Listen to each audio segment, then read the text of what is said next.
Olá, o Canal Rural Entrevista está no ar e aqui nós discutimos os principais assuntos do agronegócio, política, economia, sustentabilidade e mercado.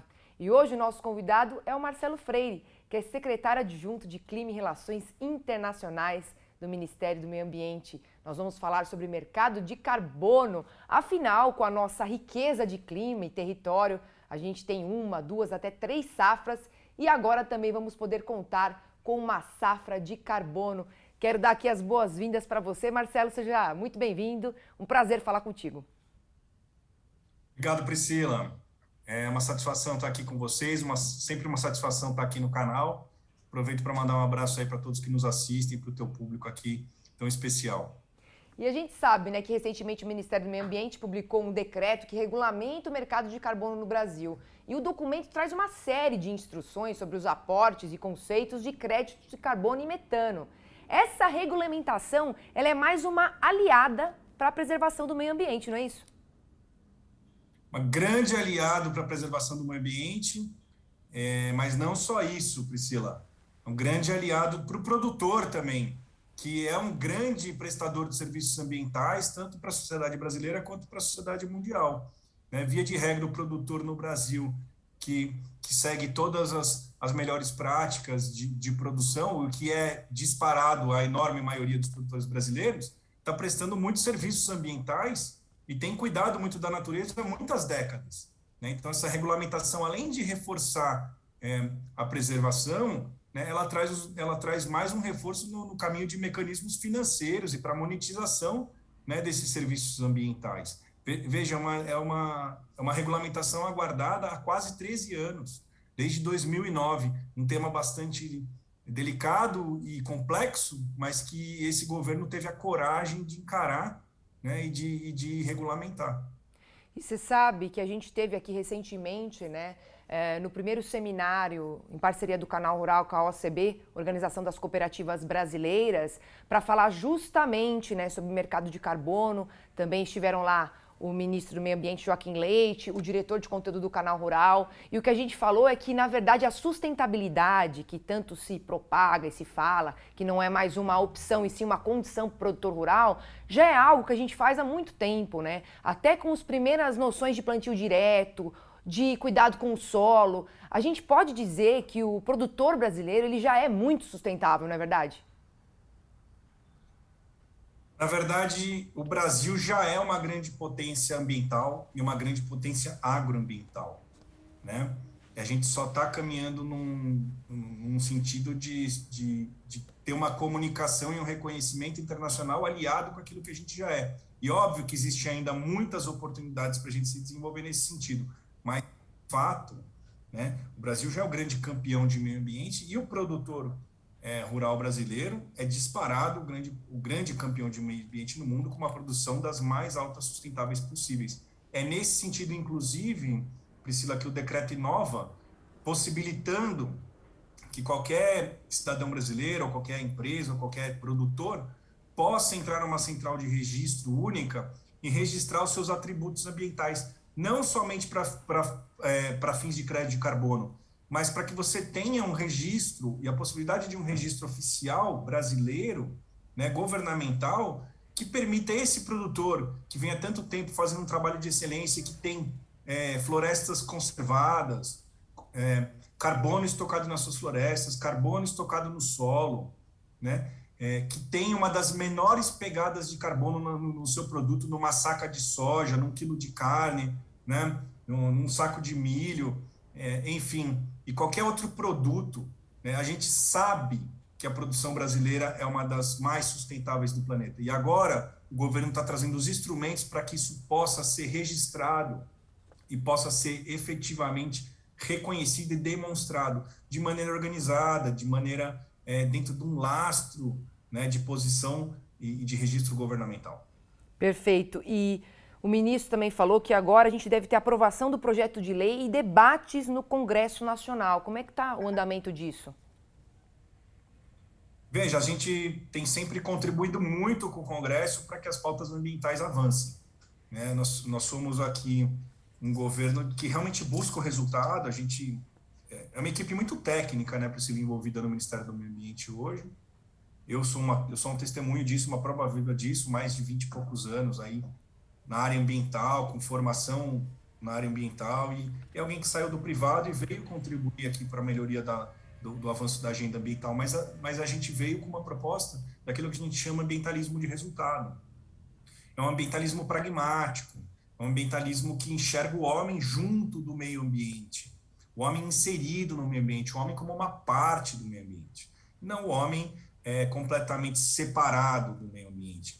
Eu acho que são visões diferentes de ambientalismo e a gente prega um ambientalismo que integra o homem, que enxerga o homem junto e enxerga que as soluções econômicas são os caminhos para gerar os melhores resultados ambientais. Toda vez que eu deixo o homem de fora da equação ambientalista, toda vez que eu deixo o homem de fora e separado do meio ambiente, toda vez que eu deixo as equações e os mecanismos econômicos separados, os resultados ambientais tendem a ser desastrosos, tá? Ou tendem a não ser os melhores resultados ambientais. Pelo contrário, quando eu trago o homem junto e as soluções econômicas e financeiras junto, eu tendo a ter ótimos resultados ambientais e uma melhora da qualidade ambiental. Então, nesse sentido, o governo tem atuado muito, sempre de maneira muito aberta e muito trazendo muito suporte, contribuindo muito com um diálogo técnico do mais alto nível com o Congresso, para que as pautas andem nesse sentido. E é o que a gente tem feito e vai fazer, né? Assim que o Congresso resolver que está numa hora de dar um próximo passo, vai ter sempre o nosso suporte para um melhor caminho, né? Que não traga custos Brasil, que não traga impedimentos de produção, que não traga mais uma conta para o produtor pagar. Enquanto o Congresso estiver andando num rumo de trazer soluções e trazer um mecanismo, esse decreto, Priscila, ele cria uma oportunidade de geração de renda extra para os produtores, né? E aí nós temos todos que ficar muito atentos para que na trajetória das próximas ações você não acabe transformando isso num custo para o produtor, né? Então, da nossa parte, a gente vai sempre defender um ambientalismo onde o produtor ache recursos e busque recursos extras e não tenha que ter mais um custo Brasil nas suas costas. E eu queria te perguntar, Marcelo, se todos os produtores podem ser beneficiados, inclusive os pequenos. É fácil ter acesso a essa ferramenta? E mais, o que esse decreto traz de tão inovador? Priscila, vamos lá, vou responder a tua pergunta em duas partes. Primeiro, o decreto prevê aqui uma ferramenta bastante acessível e online, tá? Então, um portal online. Então, qualquer um com celular consegue ter acesso, tá? E vai poder se beneficiar e acessar e participar do que está previsto no decreto, tá? Quando a gente traz para crédito de carbono, o crédito de carbono ele envolve uma série de regulamentos, que são regulamentos complexos, que o mercado internacional estabelece, né? E aí você não pode fugir muito daquilo que o mercado internacional estabelece, porque o comprador vai comprar aquilo que segue a regra. Então, quem é muito pequeno, normalmente vai precisar buscar uma cooperação, vai precisar cooperar, cooperativas, vai precisar se agrupar a outros produtores para que tenham os volumes para isso, né? Para que vale a pena, em termos de crédito de carbono, fazer toda a constituição da operação. Mas, por outro lado, a ferramenta é extremamente inovadora no sentido de permitir o registro dos atributos de cada produtor. Então, o produtor ele vai poder entrar e registrar qual é a pegada de carbono do produto dele, qual é o quanto de carbono ele tem na floresta que ele preserva, na vegetação nativa que ele preserva, quanto de carbono ele tem no solo dele. Isso tudo, Priscila, acabam virando atributos de produto, né? Onde existe a possibilidade de você ter uma remuneração diferenciada, um prêmio extra, um preço premium, vamos dizer, pelo aquele teu produto, que é um produto que agora sim está encontrando mecanismos de demonstrar, né, que está trazendo preservação e qualidade ambiental atrelada. Então, um produtor de laranja, um produtor de algum produto, ele vai poder dizer, olha, para cada caixa de laranja produzida, eu tenho também X de preservação de florestas, eu tenho tanto carbono no solo, isso acaba virando um atributo de diferenciação de mercado, né? E a expectativa é que o mercado comece a entender isso e comece a pagar por isso como um preço diferenciado pela comprovação de que aquele produto está fomentando a proteção da natureza, uma melhor qualidade ambiental. E, em paralelo também, Priscila, o que esse decreto inova de maneira muito importante, e aqui é importante deixar claro isso para vocês e para o teu público. muitas das teses que estão sendo defendidas e muitas das proposições para a regulamentação do mercado de carbono no Brasil, que vinham sendo discutidas antes da gente colocar esse decreto, elas estavam tentando, primeiro, deixar o agro de fora e, segundo, né, botar o agro de fora como pagador da conta, né? E brasileiro sendo obrigado a pagar a conta para brasileiro, né? Custo Brasil sendo criado. E esse decreto inova, trazendo o agro para dentro, com a possibilidade de participar desse mercado, né? Gerando receitas extras, né? Vendendo créditos, inclusive exportando créditos, né? Para fora das fronteiras do Brasil, ou seja, brasileiros e produtores brasileiros e o agro brasileiro se posicionando como um grande exportador de créditos, assim como já é um grande exportador de alimentos hoje, né, e de outras commodities. Né? Então, veja, isso é de fundamental importância.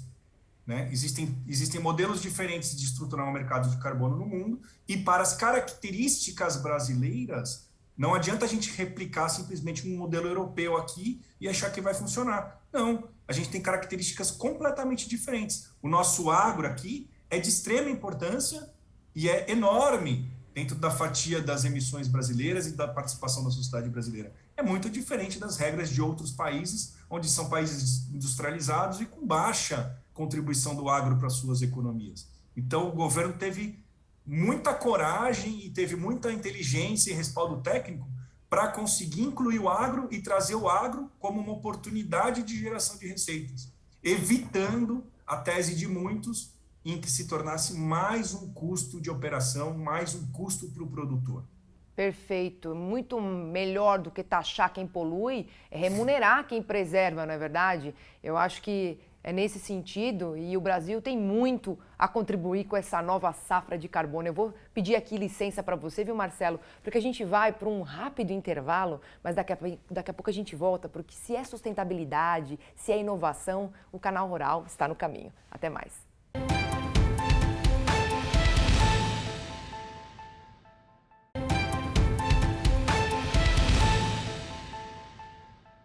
Estamos de volta com o Canal Rural Entrevista. Hoje eu com Marcelo Freire, falando sobre sustentabilidade, inovação e sobre o mercado de carbono, o decreto que vai permitir também muita lucratividade para os produtores rurais aqui do Brasil, porque se tem a ver agora com preservação, também pode ser lucrativo, né, Marcelo? E eu queria falar com você sobre, na verdade, que vai também ser criado um sistema, né, de gestão chamado SINARE, que é Sistema Nacional de Redução de Emissões de Gases de Efeito Estufa. Quem que vai cuidar desse sistema e como vai funcionar? E também como é que vai ser essa parceria, porque não é só o Ministério do Meio Ambiente, estamos junto com o Ministério da Economia, trabalhando juntos para que isso dê certo, não é verdade? Corretíssimo, Priscila. Na verdade, esse decreto é um decreto elaborado pelo Ministério do Meio Ambiente em conjunto com o Ministério da Economia, né? É importante que a gente deixe isso claro, pessoal. Ministério do Meio Ambiente e Ministério da Economia estão andando de mãos dadas e bem apertadas, tá? Então, é realmente um entendimento de que economia e meio ambiente devem andar juntos e que um deve fortalecer o outro. A gente está vivendo num país que tomou uma decisão de seguir para uma rota que é uma rota de crescimento verde, que é uma rota do desenvolvimento da sua economia, de maneira a promover melhores oportunidades, mas por que não promover melhores oportunidades verdes? Aproveitando a condição estratégica, né, e todo o privilégio de natureza e de condição técnica de natureza que esse país tem. Né? Nesse sentido, Priscila, vai ser instituído dentro de uma ferramenta digital, esse sistema de gestão, né, sob gestão do Ministério do Meio Ambiente, com apoio e cooperação do Ministério da Economia, né, para que de maneira bem sem burocracia, sem complicação, sem intermediários, as coisas possam acontecer direto de um sistema online, onde se entra, se faz os registros, né, e se pode acompanhar de maneira muito transparente. A importância de um sistema desse para o mercado de carbono é transparência. Né, mercado de carbono tem tudo a ver com transparência, tem tudo a ver com credibilidade. E esse é um passo extremamente importante para que a gente tenha muita transparência e credibilidade no Brasil em relação a carbono e os outros atributos ambientais que o decreto trata.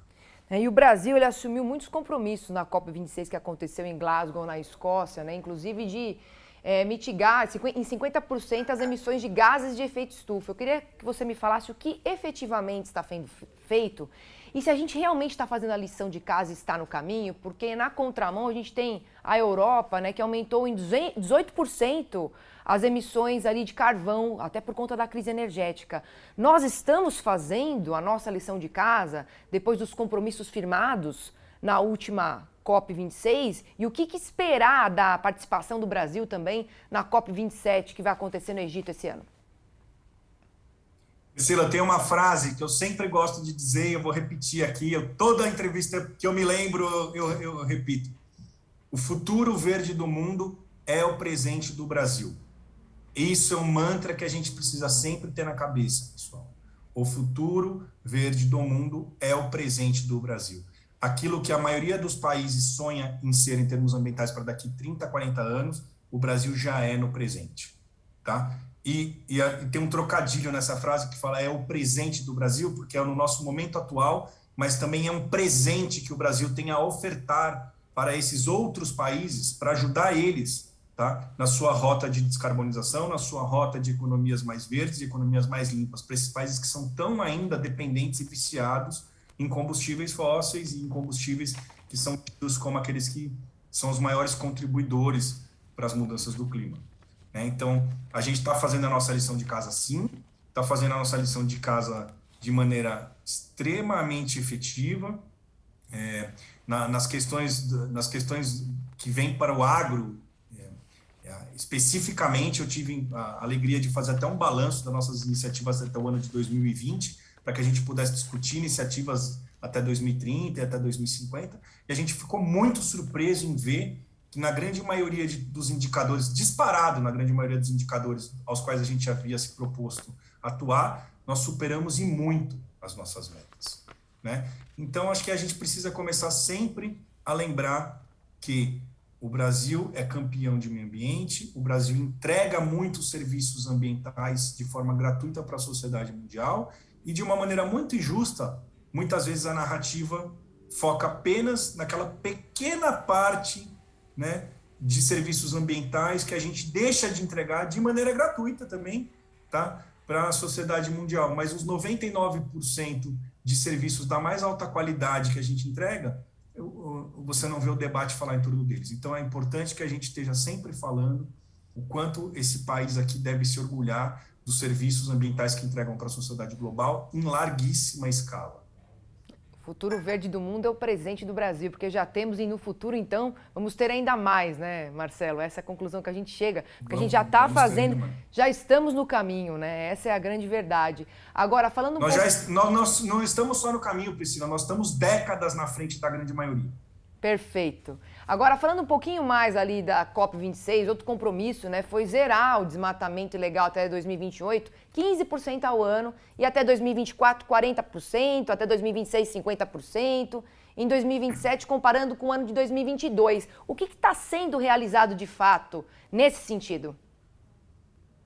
Veja, o governo federal promoveu uma série de iniciativas para estruturar as ações de combate a esse crime, tá? Precisamos lembrar que desmatamento ilegal, como o próprio nome diz, é um crime, né? Então, acho que o governo Bolsonaro, de maneira muito inteligente, entendeu que nós estamos lidando com crime, e nós estamos lidando com crime que muitas vezes é crime organizado, tá? Então, hoje o que existe na nossa realidade é uma articulação profunda, né? E esse tema tem sido puxado e capitaneado lá pelo Ministério da Justiça, porque se trata de crime, pessoal, né? Então, acho que é muito inteligente que a gente veja hoje o Ministério da Justiça, o Ministério da Defesa, a Polícia Federal, a inteligência, tá? Os órgãos de inteligência trabalhando junto com o IBAMA e com o ICMBio, e mais a Força Nacional, que já conta com mais de 700 homens especializados para uma força de meio ambiente hoje, no chão, 24 horas por dia, combatendo crimes ambientais.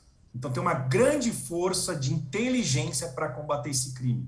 E aí, quando eu estou falando crime, é para que a gente combata o criminoso, né? E a gente pare de evitar, de muitas vezes, prejudicar aquele cidadão brasileiro que está fazendo tudo de acordo com a lei e que esse deve ser, inclusive, reconhecido pelo trabalho que vem fazendo, né? E, em paralelo, além dessa política de comando e controle que a gente fala, a política de combate ao crime, que é a força do Estado contra o crime, né? Nós estamos avançando com todos esses outros instrumentos financeiros, como é o caso do crédito de carbono, por exemplo, como é o caso desses outros atributos ambientais, essas outras remunerações por pagamento por serviços ambientais. Porque não é só apenas combatendo o crime que eu resolvo determinadas situações, eu preciso dar condições para aquelas populações que vivem em áreas de floresta, e aí a gente pode falar sobre a Amazônia, mais de 20 milhões de pessoas vivendo na Amazônia, eu preciso dar condições para essas pessoas para que elas achem caminhos de uma vida com qualidade, caminhos de renda, caminhos de uma vida digna. Isso a gente deve trazer através do reconhecimento desse serviço que, historicamente, as populações brasileiras prestam para o mundo. Eu quero agradecer muito aqui sua participação nesse bate-papo, muito interessante, eu acho que muito latente esse assunto, importante, e o Canal Rural sempre trazendo em primeira mão os debates. A gente está também com essa série de seminários que a gente vai ter junto com a OCB, Organização das Cooperativas Brasileiras. Já fizemos um em Curitiba, vamos ter outros, inclusive em Manaus, Belo Horizonte, terminando no Distrito Federal. Então, o Canal Rural sempre trazendo aqui, em primeira mão, um debate tão importante. E eu quero agradecer o Marcelo Freire, que é secretário adjunto de Clima e Relações Internacionais do Ministério do Meio Ambiente, e termino com a frase dele, né? Que é a frase, olha só, o futuro verde é presente no Brasil, não é isso? O futuro verde do mundo é o presente do Brasil. Perfeito, terminamos assim. Obrigada, Marcelo, obrigada, Canal Rural, pela oportunidade. Até a próxima.